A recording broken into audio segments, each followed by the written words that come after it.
Hey, I lost my content. I recorded in the car using a power bank, and I thought that I could just keep it going, but it appears the power bank was not powerful enough, and I had spoken for like half an hour. And after this phone just switched off, the content was gone. So I'm inside. I prefer to record from outside because I don't like the background here. But I've put a pillow behind me so I can just get this message out the way. Because really, quite frankly, emotionally, I'm literally out of it. Okay? Yeah, anyway, let me just try and reiterate whatever it is under heaven that I was talking about before I got abruptly crushed by whatever was going on with the power bank. I believe I ended by communicating how it is that when I was working as a project manager for consumer marketing, yes, I used to covet the jobs of people in marketing. And because, like I told you, I was not very happy with being a project manager. I was just overseeing. I wanted to be a subject matter expertise. But the particular department in marketing that I was attracted to was not so much just the general creative atmosphere that marketing was, but I wanted to be in an environment that was, yet again, helpful and impactful. I was drawn to analytics in particular. Analytics and insights, like the team that would diagnose. Like they were into diagnostics, essentially. They used to diagnose needs. I really am working really hard to make sure that my background is literally invisible because I hate this place. Yeah, I was drawn in particular to the team that was into diagnostics, like the guys that would spot an issue, make recommendations as to what needs to happen next, and then embark on a methodology to effect it. But remember I told you guys that I was a little bit immature and I was just gunning for money, growth, and the prospect of starting again from scratch used to eat me whole. It used to eat me alive. I frankly preferred to be maintained in the job level that I was at, earning the same salary, however, moving departments. I could not take that in my stride, so I didn't even inquire. I didn't ask. The guy who was running that department, I could have spoken to him because every so often he was around in my projects, like the senior manager for that team, right? I could have, but he would have probably, if at all, he would be happy if he would have been happy to see me. He would have probably been like, but you don't have any experience. You're gonna have to start from a certain place. Also, the prospect of having to reignite my career, like basically change my course again at university for the job, not the job, but the career or academic track that I was on was taxing. I did actually take up marketing in the very last year when I was at Viz. I did take up marketing subjects because I did want to transfer over. But the space within marketing that I wanted to be part of was within, like I said, analytics, right? But yeah, everything was snuffed out. I was cut short, dead in my tracks. Did people end what I was doing? Do you understand what I'm doing? What I'm saying? So I literally, all the things that I was thinking about very deeply, never could I have ever gotten them answered. I did go to God and ask him, like, once I got born again, remember, before I was just entering into careers because it is what it is. It's going to make me money. Project management was lucrative. It had a promising track in the future. But I was never happy. I could never be an SME, and I wanted to be an SME. And the biggest reason I wanted to be an SME was because there is just so much in being able to help people, to be effective, to be relevant, to be loved, to be wanted, to be needed, and to be able to transform something and make it better. I really did not feel like I could do much of that. There was very limited room for innovation in project management, and that made me frazzled. I was quite frustrated. Even though I did deal with people and what have you, I just didn't feel like I was helping sufficiently enough. And I also sometimes low-key felt kind of patronized by the subject matter experts on my projects. Sometimes would like flat out lie to me about what is going on because they knew that I wouldn't know any better, or they would underestimate me or stuff like that. Anyway, whatever, it was frustrating being a project manager. So with me then looking into this particular department in marketing, MTN, because it was going through some changes, they brought in some consultants from Deloitte, and my heart resonated so much with those consultants, you guys. You see, the thing about a consulting firm is that so first and foremost, I had been pretty much ever since I became a project manager trying to get into McKinsey. I had been trying to get into a consulting firm. I wanted in, but they would not even see me because I was yet to get my degree and I didn't have enough years. But I had told myself that if I had been the more years that I was employed as a project manager, the more feasible it would become for me to apply again and again. I applied so many times at that company, like just keep on trying. Every year I would try, and every year they would reject me, but every year I would keep trying, and I was going to keep trying until I got in. The reason I wanted to move to consulting, to McKinsey, was because of my observation of the consultants from Deloitte that were there, and also the team in marketing that did analytics. They dug up insights in the company. They basically scanned the environment. They were into diagnostics, which is why I keep saying I was always supposed to help people. I've always been just besotted with healthy type fields of study, and inquisitive, discovering fields of study. I loved biology as a kid. I need to keep checking my battery liner because last time I lost content. I used to love biology as a child in school. I thought I could do biochemistry. I thought I could enter into medicine, but I didn't like the whole blood and gore and sorrow of people thing that I would have to constantly witness as a doctor. So that became a no-brainer. I chose the wrong careers, but everywhere where it is that I worked, where I helped people, I was always very satisfied with my job, even if the salary was not that high. Proved later on in life as I studied at Wits that, man, what is this? Money is not a motivator, and I realized the reason why I wasn't motivated by an increase in salary or a job that gave me a whole chunky, legroom budget. It never ever worked to make me feel better. I was always feeling happy in environments where I felt like I could impact an ecosystem and change people's lives. And the team in marketing that I was drawn to was into changing people's lives. By people's lives, I mean the company was benefited. It was improved by their recommendations, their insights. It's like they put their ears to the ground and they listened, basically, by putting their ears to the ground, diagnosed the potential issues, type a team to be able to cause a project to stop midway because they have discovered midway that it's not going to be profitable, it's not going to be lucrative.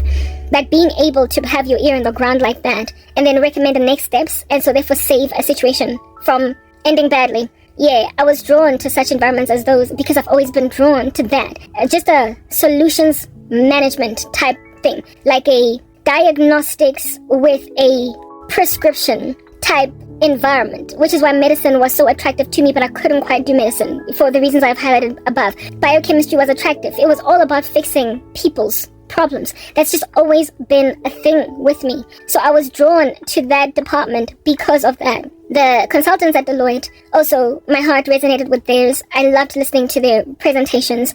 I loved watching. Basically, their work was just a marvel for me to look at. That's why I wanted to get into McKinsey, but I couldn't quite, right? Yeah, but I was working to go there. I was building these skills, and because I had taken to God in prayer, I don't know if I highlighted that, I did pray to God for a purpose. Okay, so once I got saved, of course, I was all about the business of evangelizing. But I did seek when I came to the Lord, I discovered that it was possible to pray about disquiet in a space, that life is not just about going through the modes. It's not just about earning a salary and that's it. It's not just about, it's about impact, man, just making a difference. Yeah, that's what life is about. So stop trying to get a career or a job that's just going to make you money.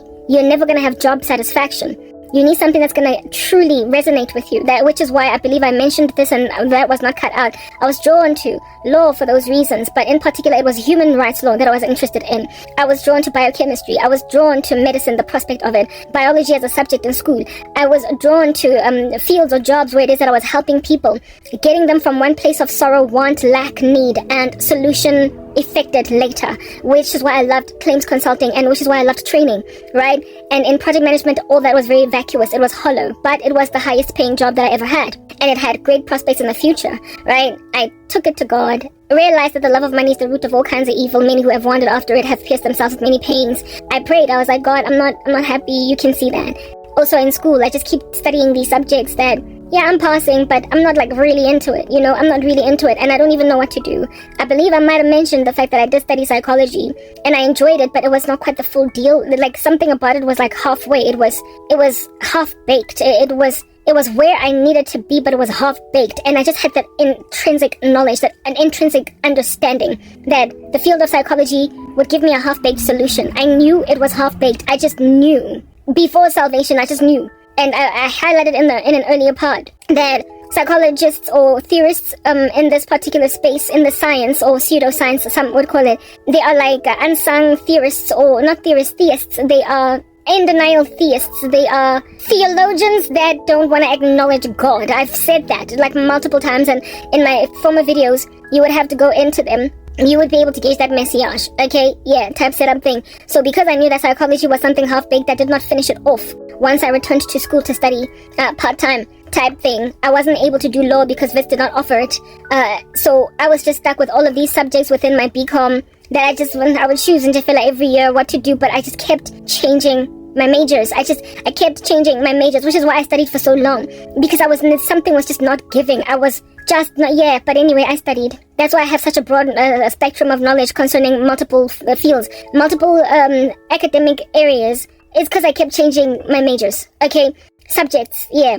Type establishment thing. In my last year at Wits, it wasn't my last year. It was never going to be my last year, but in other words, the last year that I was able to be there, because people kicked me out of everything. Yeah, I did take up marketing because I had a new interest in marketing, but it wasn't actually marketing that I was interested in. It was the analytics department within marketing. Diagnostics. I've always just been about diagnostics, and then these consultants from Deloitte rocked up, and my heart was just resonating with theirs. Okay, I longed and loved what it is that they did, but I could not quite get in. I couldn't pierce through, and Mackenzie was just locking doors for me all over the show. I was in particular focused on Mackenzie for whatever reason, and they just wouldn't see me. Okay, very well, but I was gonna work until finally they answered my call. Okay, I was gonna strive, but then my career pulled right a rug underneath my feet. They just took everything away from me before I could even do anything. Okay, very well. So, what is this? That's when I did also mention, did I? Actually, I lost content, and that's just really very grieving because I already spoke this like at length. Within firms like Mackenzie, the reason why I was drawn, consulting firms, basically management consulting firms, is that their consultants very rarely ever are just project managers. Very rarely ever are just business analysts. Very rarely ever are they just change managers. Very rarely ever are they just solutions architects or whatever it is that they need. Very rarely ever are they just auditors. They tend to just jam pack them with training that makes them jacks of all trades and masters of all.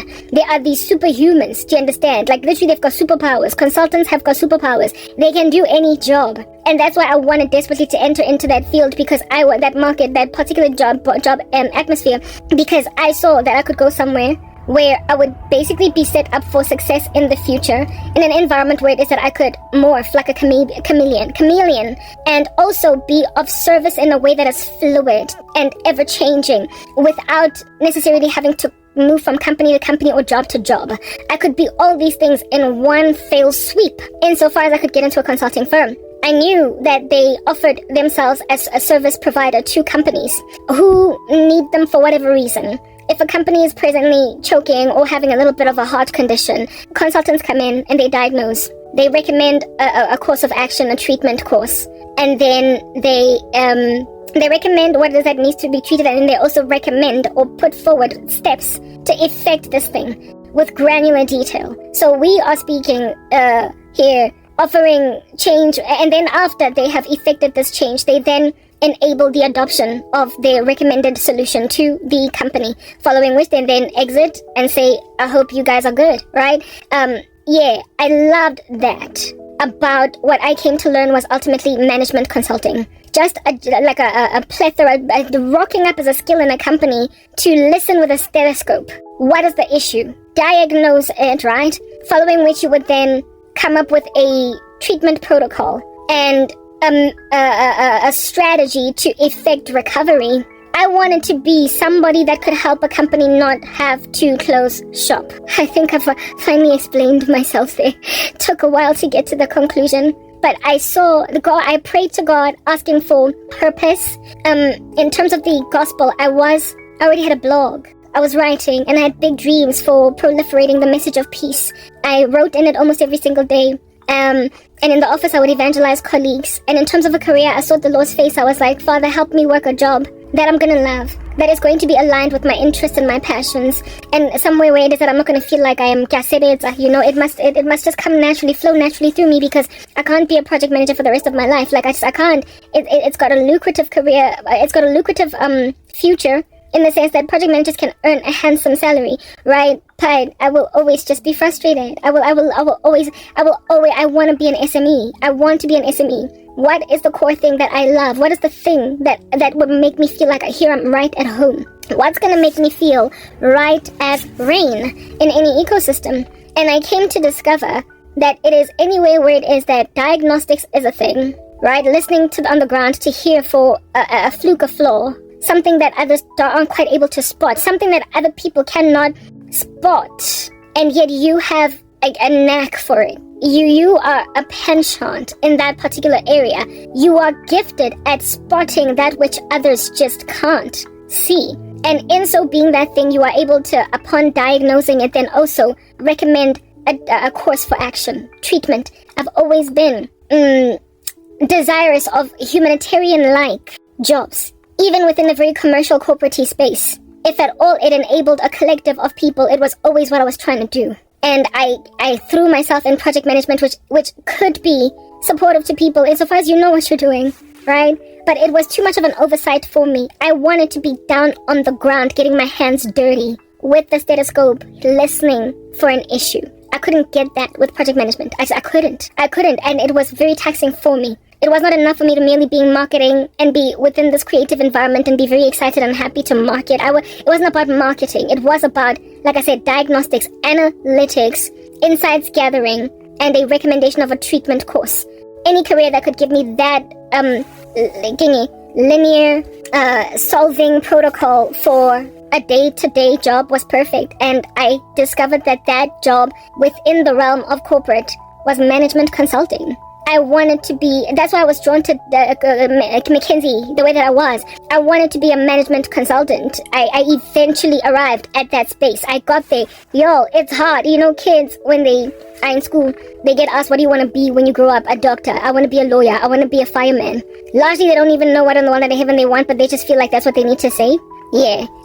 Well, when I came to Christ, I discovered that you can ask God that, because He's the one that knit you together in your mother's womb. And you are fearfully and wonderfully made. In His image did He create you. And He knows what purpose you're called for. He knows you very particularly uniquely. Every single hair on your head is counted by Him. He understands your DNA. He has manufactured you. He made you. He built you. He created you. Do you understand what I'm saying? That's God. Hallelujah. And if at all, one who knows you so particularly that He knit you together in your mother's womb, bringing you together with DNA from a man and a woman that ultimately produces you, unique individual with unique fingerprints, how much better then is it? How much better then is it to, instead of asking a child, what do you want to be when you grow up? How much better is it to ask God, what do you want my child to be when she grows up? You know, and when that child then comes to comprehension or knowledge of God, him or herself, then saying, God, what do you want me to be? Because whatever God wants you to be, you can never hate it. He made you, He fashioned you, He gave you passions. He's the one that gave you loves and desires. He's the one that caused you to have interests, likes, dislikes, and what do you call this? Tendencies towards certain things and retractions from others. He's the one that causes you to gel with certain atmospheres and not quite sit right in your heart with others. He's the one that creates disquiet and also a total peace concerning an ecosystem, because He's the one that gives you or fashions your personality, the intrinsic and extrinsic parts of you, the very inward, most deep parts of you He knows, and even the most shallow. You know, He gets it. So when I came to Him, I realized that, I can get this right, finally. No more studying things that I just feel like, okay, it's going to make me money. I mean, at some point, I was literally charting a course. I was trying to graduate in corporate finance. Yo, guys, I literally could not stomach it when I was studying it. But I wanted to take it all the way to the end. Corporate finance, investments, advanced finance. I was just gonna do that because, that's gonna make you money. I even considered the CFA track, Certified Financial Analyst. For what? For what? Well, I remembered in high school we had these the consultants from, I think it was KPMG, that came to speak to us, giving us kids that were basically studying maths and accounting and science and biology, like kids in that particular academic course. They sat us all down in front of these consultants from KPMG and grade 11 or matric, and they spoke about the earning potential of these careers, and it was just so lofty. It was so lofty, and they spoke about how you can either be a chartered accountant or a certified financial analyst or this and that, and it motivated and inspired me to want to go that route for no other reason than the fact that, whoa, so much money can be made over here. So much money can be made over here. But then again, a lot of money can also be made in actuarial science. A lot of money can also be made in medicine. A lot of money can, so where must you go really at this point? So I thought very deeply about going the CFA route because I wanted money, but I wanted to make money, but yes, like it. Yo, I hated accounting. I hated it. Like, from grade 10, I don't even know why I took it as a subject. I should have probably taken business, what do you call this? Business economics. I should have taken business economics instead of accounting. I was happy with science, I was happy with maths and biology, but accounting, I hated accounting. But I took it because I thought that was what we were supposed to do if we were clever, if we were smart, if we were going to make money, broaden your horizons. Especially considering you didn't have to take accounting if you wanted to become an accountant. It wasn't a requirement at university, but I took it anyway because it came highly recommended. But here it is that I was chilling at varsity, having barely scraped through accounting 1 because I couldn't stand it. And when you don't love something, you're going to struggle to pass. I mean, y'all need to understand, I could have totally been a straight A student at school if I had chosen the right subject set. That's what I'm getting at. Like, the subjects that I did really well at are the ones that I absolutely was besotted with. But others, I studied like night before. I dragged myself through the mud. I was just rocking up, man, because I gotta do this. But one thing that is certain is that I loved chemistry. And not so much physics. It was strange that way. That's why maybe I shouldn't just say science. Let me say chemistry. I loved chemistry the moment we found it out. I adored algebra. I adored biology was my favorite subject in school, which is why I literally thought in my mind when I was still in high school that I could totally be a biochemist. I was right. It was something that dwelled in me richly as a child. I knew, but I still went that commerce track. I knew that I couldn't do medicine because of my queasy nature, how squeamish I was, but I would not have been too bad off with biochemistry. Actually, no, I'm not really sure, because I have a thing about, no, I wouldn't have survived. I have a thing about stuff under a microscope and how gross it is. I have a thing about squeamishness, man, so certain professions or certain careers would have been challenging for me for no other reason than the fact that I was not quite made for the squeamish, right?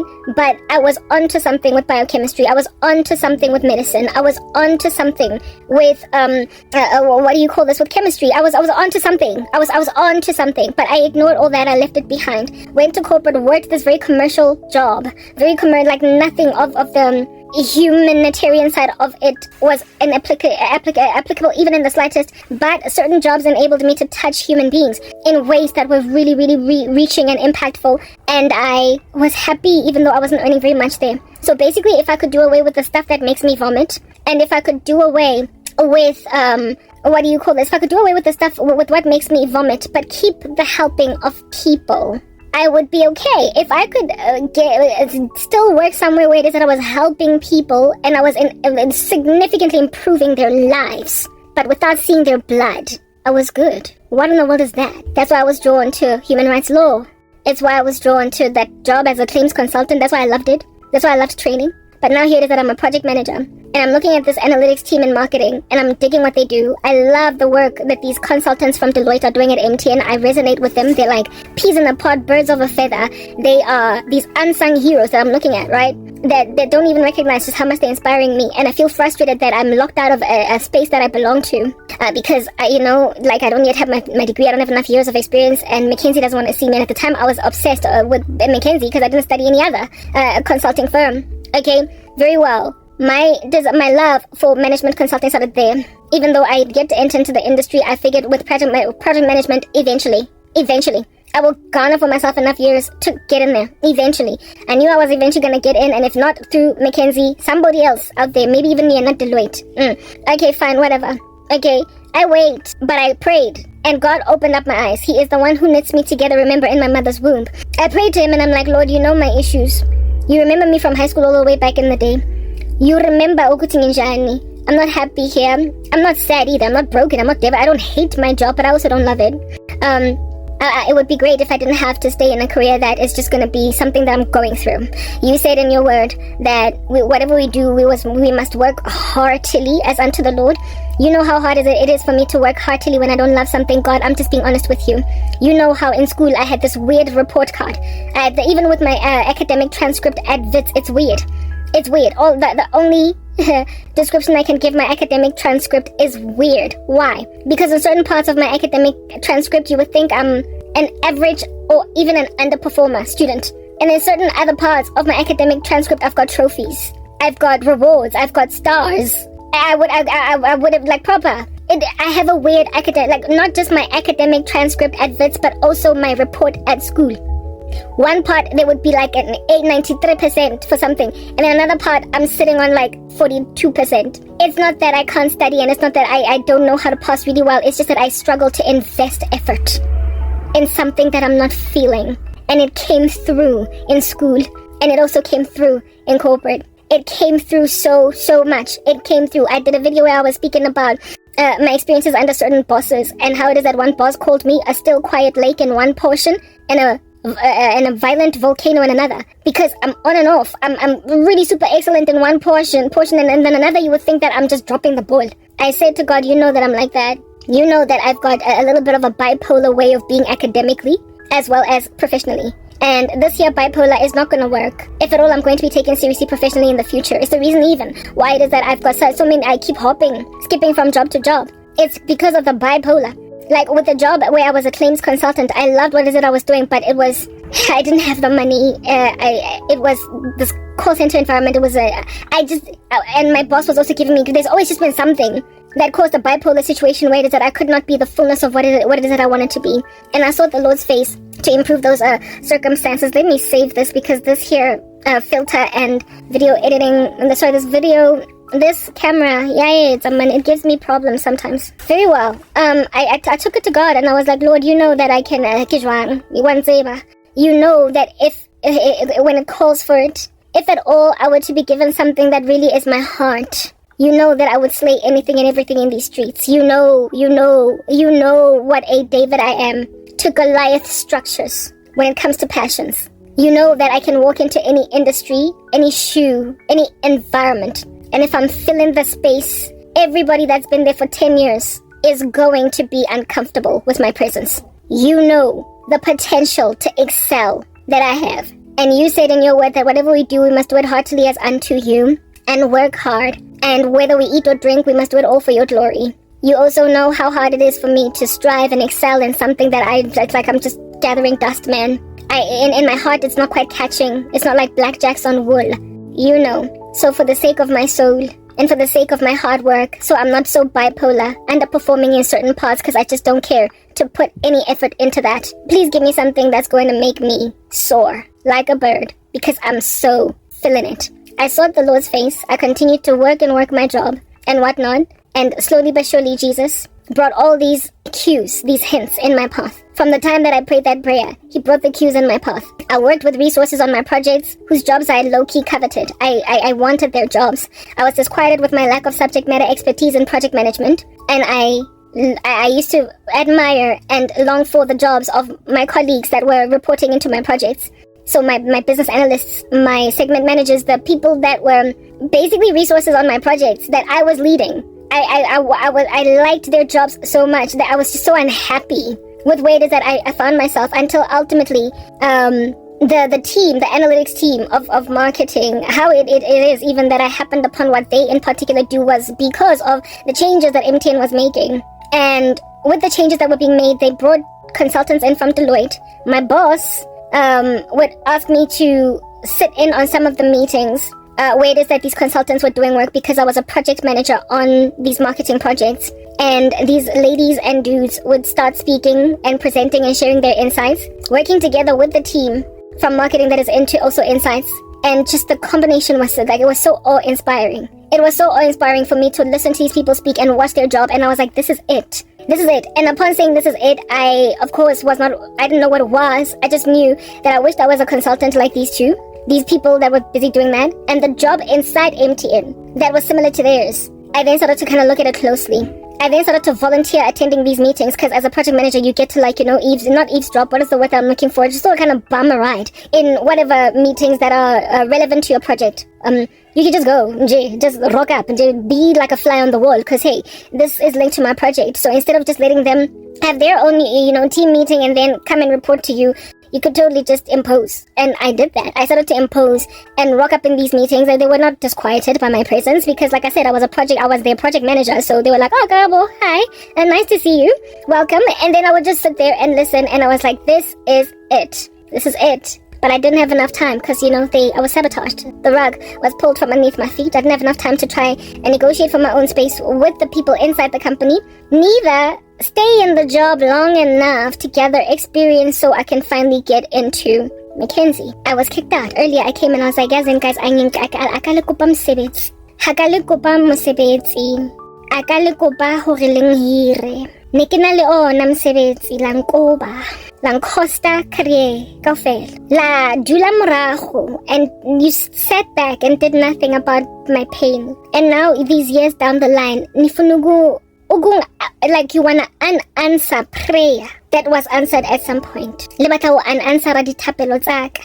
Utlwelang. One core passion and one core desire has always just dwelt in my heart, the service of humanity. That's just been something developed as a child that I could not quite shake. I pursued the wrong paths because but as soon as I learned God, He taught me how to desire. And then I started to desire as I was aligned to desire by the Holy Spirit, by God, by the one who created me. It's a deeply rooted ontological issue, this one. It's about form, it's about nature. My nature is like this. Janong jaga nature yaga eliso. Mara this time around it's also mixed with all this trauma, severity of pain, shock. With all of this pain, how much worse am I going to be then in a job esang tshwaneling, a job eke sa batling eke rapelletseng hore modimo mpholose from yona. Rescue me from this job. I needed rescuing from my own folly. God has come to set the captives free. Do you understand? I was a captive to recommendations by the earth, the world. Sir John Adamson, here comes all these accountants from KPMG, and they talk about how wonderful their profession is, and I'm like, maybe I'll go that route. I don't want to be an accountant. I hated the subject, but I took it all the way to matric because I was recommended to do it. I took corporate finance and investment in university, and I barely scraped through those subjects because I barely escaped because my heart was not in it. I went to a CFA conference once upon a time as it came highly recommended by a lecturer at WITS, and I went because that was a recommendation given to all the investments students. All the students by investments, they were given a seminar that they could attend, seeing as it was their future career, and I went. And I couldn't even listen to it. Like, people were just talking, and the things they were saying, I was yawny, I was sleepy, and I was entirely unhappy. But I went because, I got a network with other prospective, financial services employees like him. I didn't like it. I stopped doing stuff like that, right? Somewhere along the way, I was eventually walking in my calling. I was listening to God now. My ear was on the ground. I started to appropriately choose subjects if I could, right? If I could choose them at school. I was starting to appropriately choose subjects that way. Starting to. And then at that juncture, everything just got taken away from me. I was finally starting to listen. To God and not my beliefs about how life should go. Okay? I was starting to mature, but it was at that stage of maturing in the way that I think that everything was taken. So I really don't know where I would be if I was not sabotaged. But here's the deal. God is sovereign. Nothing is a mistake. Nothing is an error that happens. Nothing is out of whack, no hair out of place where God is concerned. So me saying I don't know where I would be, frankly, is even an irresponsible statement because I serve a sovereign God. We are all under a sovereign God, whether or not we serve Him, including the wicked that imagine they're in a position to control and manipulate the outcomes of an ecosystem. My praying to God made me realize that I wanted to enter into management consulting, and my prayer to God also made me realize that I was going to start a firm of that nature in the future. I was going to start a bit of a Deloitte, but I would of course have to garner for myself lots of experience and even pierce into Deloitte, which is why I said earlier that I knew that I was eventually going to break away from corporate South Africa. No, not corporate. I was going to stay in corporate. I was always going to be a suit. But I was going to break away from gainful employment where I was an employee. I was going to break away from subordinate to CEO through starting my own consulting firm. That was something that I was always going to do. But I also knew that this starting of a consulting firm was not going to happen right there in my 20s, and highly unlikely even in my 30s. In my 30s, but not highly unlikely even in my early 30s. So when I'm like 30, 31, 32, 33. Because at the age of like 27, I was still struggling to get into McKinsey. I knew that after garnering for myself experience and also finally graduating, maybe then I'll get into McKinsey and then I would have to be there for a couple of years. Network, grab one person on the left, on the right, see who it is that I can talk to, and then, establish a professional working relationship with someone with whom I would likely start this business, right? I knew that was going to be a thing, so I probably was going to start it maybe in my mid to late 30s. So pretty much around a couple of years ago, I would have finally broken into entrepreneurialism. I would have saved up enough money for my startup. I would have poached, headhunted, essentially stolen a couple of people that I would have worked with throughout my career within project management, business analysis, development, etc. Change management. I would have called them on some dude, I'm starting a firm. Please join me. Do you want to join me? Come work for my firm. Leave your company. This is what's going on if you wanna. I already have a contract with this particular company. Would you be prepared to basically go out on a limb and take a leap of faith with a startup? I was going to work with people that I was going to end up trusting enough. I was going to work with people all throughout my career, including in the consulting firm that I would have ultimately ended up working at, that I was then going to, quite frankly, steal as resources in my company. Okay, that was my plan. But of course, I would have had to work very many years to get that to the place where I wanted it to get. I had a vision, and it was like literally squelched, like stopped dead in its tracks. Today, as a 40-year-old woman, I would be the CEO of my own management consulting firm, with my own bunch of project managers, bunch of change managers, bunch of business analysts, bunch of whatnot, that I would have jam-packed and equipped with skills, trained with my heart, right? With the knowledge and the expertise I had, as well as my, in training, when you're a trainer, they say your training style, or when you're a project manager, your project management style. My organizational transformation style, I would have brought that uniquely to the office. Why? Because I am incredibly innovative. I am also incredibly gifted. I am intelligent, and I am very caring as well. I have desire for the improvement and the recovery of people. And in so trying to improve and recover, I innovate. It's the way that I am. So I would have had a competitive advantage that was spiritual that way. I would have been led by God to be so prosperous in flipping organizations. That's what I was born to do. I was born to change organizations, to rescue companies from near death. That's what I finally realized I was supposed to do. Remember I said that I wanted to get into medicine, but I couldn't do the blood, I couldn't do the squeamishness, I couldn't do the people pain, I couldn't do the death. Biochemistry, I couldn't do the funny little organisms under a microscope. That grossed me out. I couldn't be looking at a specimen for cholera, for crying out loud. I couldn't. But somehow I loved just the ability to learn the workings of, never mind the human body, but the mind, the workings of what it takes for, that what makes a person tick. I've always loved that. Diagnostics and recovery, fixing, patching stuff up. That's always been what it is that I'm about. Finding the issue first and foremost, and then fixing it and significantly improving people's lives. But I wanted to be in that kind of space, but without the blood, the gore. I did not want the blood and the gore, because I could never survive the blood and the gore. And I found that kind of career in business, where it is that I could fix people's lives without having to see their blood or understand that they are attending some people's funerals, because I wasn't able to save their lives. I don't want to have to deal with that much human suffering, but I do want to significantly improve the lives of human beings. And that was the perfect space for me. I'd be able to innovate, pioneering solutions for companies that were literally at the brink of death, being forced to get consumed by Pac-Man. Mergers and acquisitions, or people who wanted to buy their companies. Because, dude, what's the point? You're about to die. You're about to die. Let me just buy you. When you're dealing here with an entrepreneur that started this little company of theirs from the age of 17, and now at 27, now at 38, it appears things are falling apart and their heart is bleeding. And they want to recover, but they've been taken over by many big sharks in the market, or the desire for their product, the demand for their product is no longer so lofty. What a fish paste. I wanted to basically be like Superman or Supergirl, rocking up to rescue that day. That's what I wanted to do. I wanted to save unsavable businesses.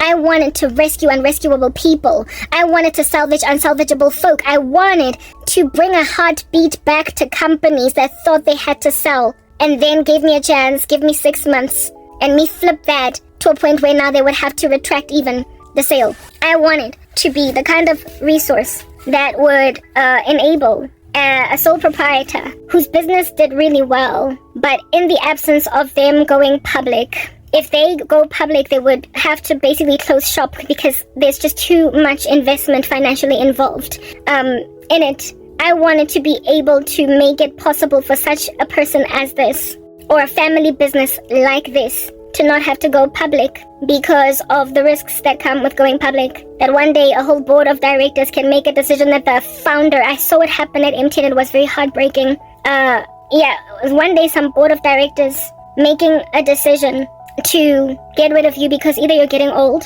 or you're not quite what we need anymore, you know? You're not quite the taste or the edge of the company being bought out of a baby you built. There are people who start family businesses and then they go public, and once they go public, shareholders can boot them out. They can literally get rid of a company CEO that built this, Karel Pinar, thank you, I was looking for the name. It happened to Karel Pinar at MTN.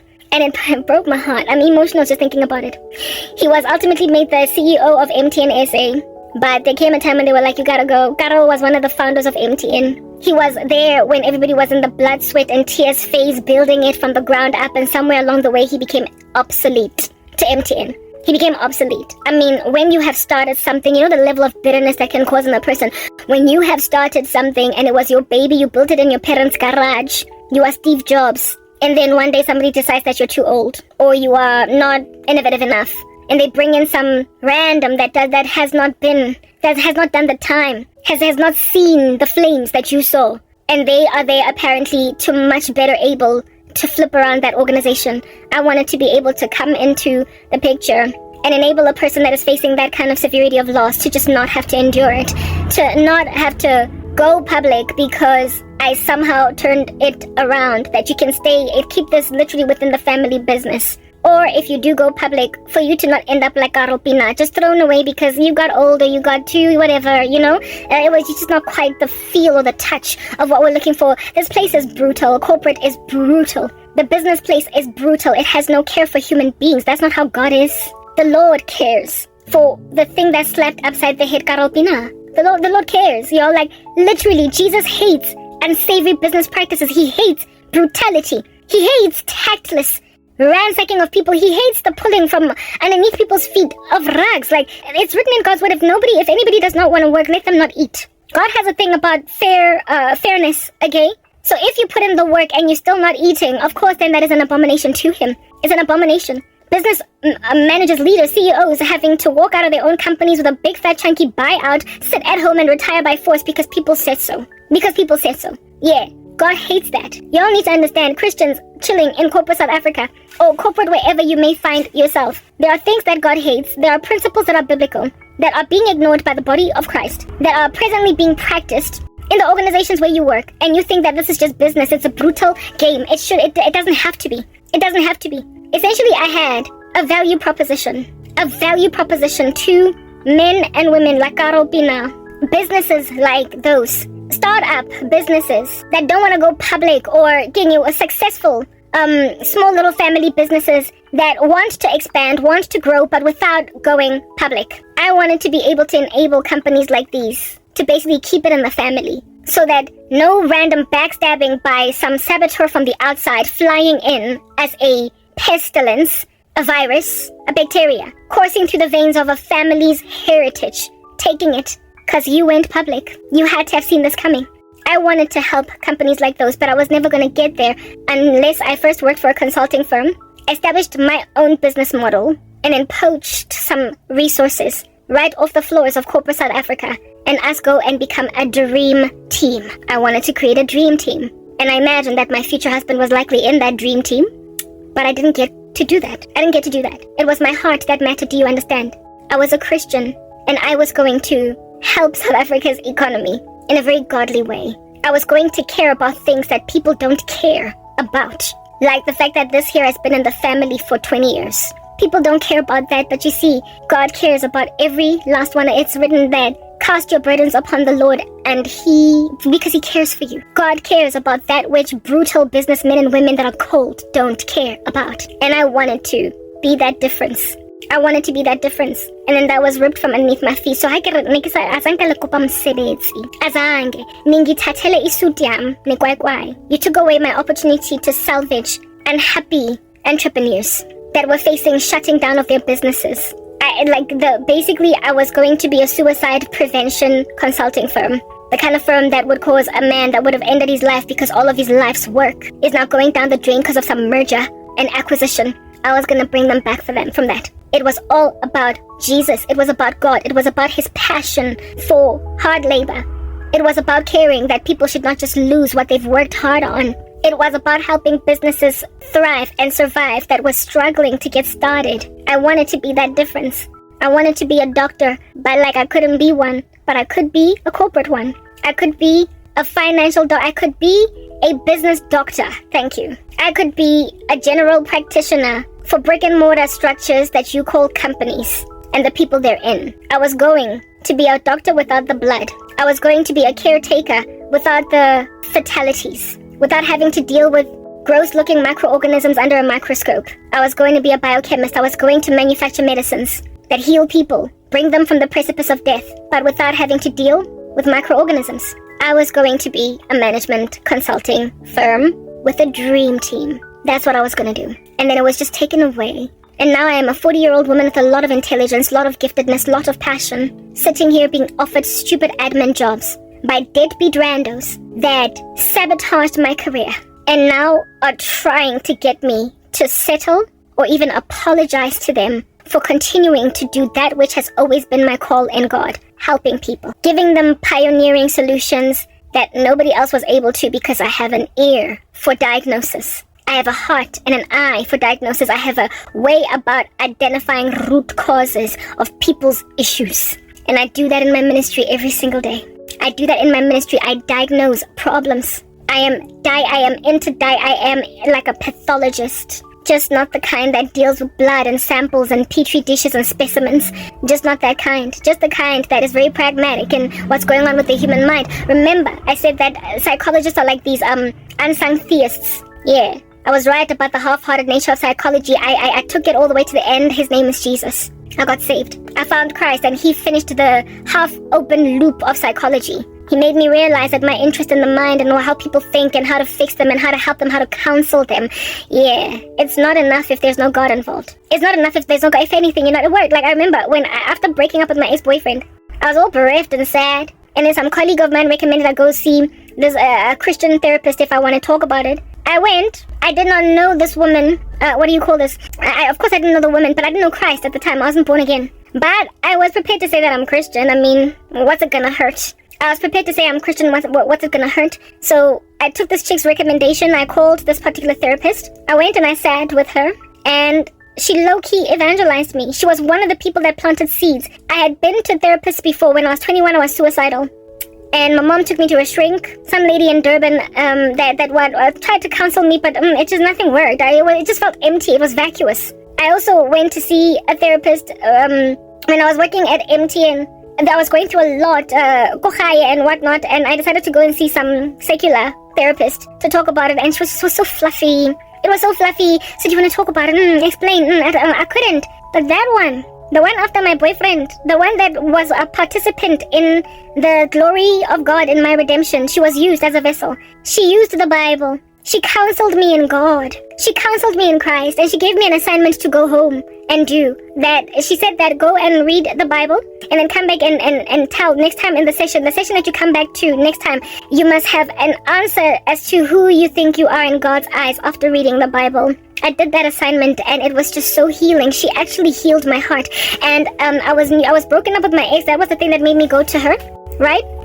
And she gave me her testimony as to how she met her husband, how she ended up married. She was a Christian woman that was a shrink, a therapist. And she gave me a whole story about how it is that she was single for 4 years. At the time, I was only single now. At that stage, maybe like 4, 5, 6 months. And the prospect of waiting 4 years, yes, like it for you. I felt like I am getting older. I'm not getting any younger. My ex and I broke up when I was about 26. I was like, I'm not waiting until I'm 30. What? But this woman was like, sit down, listen. And I listened to her story, and by the time I left there, I was teary-eyed. She spoke about how she waited and prayed and waited and prayed and waited and prayed. And a couple of guys came and went, but it just did not sit right until finally she met her husband. Gave me the whole story, gave me a whole testimony. The whole therapist session was basically about her testimony and how it is that God brought her together, and it was so inspirational. It was so inspirational that I healed from my ex. I realized that what is in the past is in the past, and God has something so much better for me. Because look, my shrink has a beautiful husband, a wonderful man that made an honest woman out of her. And she waited, and she was celibate, and it worked. She inspired me on a journey to celibacy. I can't say that she evangelized me. I can't really say that because it was a lot of people. A few sources of planting seeds that ultimately got me to a place of conviction that I need to look at Jesus now. And this woman, shrink lady, helped along. So that whole therapy sessions, there was a couple of them with that colored lady. It confirmed to me that I was right about psychology. It was onto something. It was totally onto something, but it was missing something. And only one therapist in my life has ever actually succeeded to heal me. Only one. And it was the one that used the Bible. The one that used the word of God. The one that gave me an assignment to go and read the scriptures and come back and tell her who I think I am in God's eyes. She was the only shrink that worked. Before then, I'd seen some shrinks that made me roll my eyes and squint. And afterwards too, I saw one that was like, she wasn't giving. She wasn't giving. So, long story short, God helped me understand what it is that was the missing hole.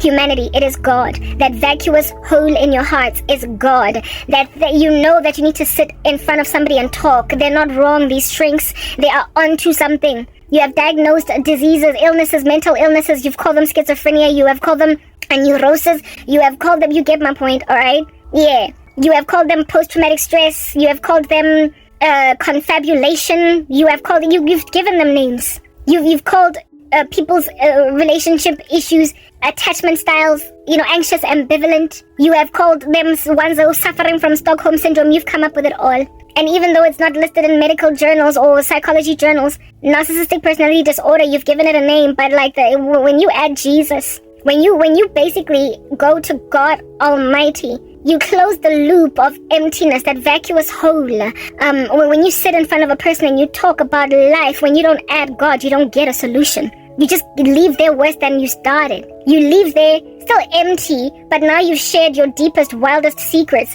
with some stranger. But if that stranger gives you the love of God, you will feel like it was a friend. And I felt like that therapist lady was a friend.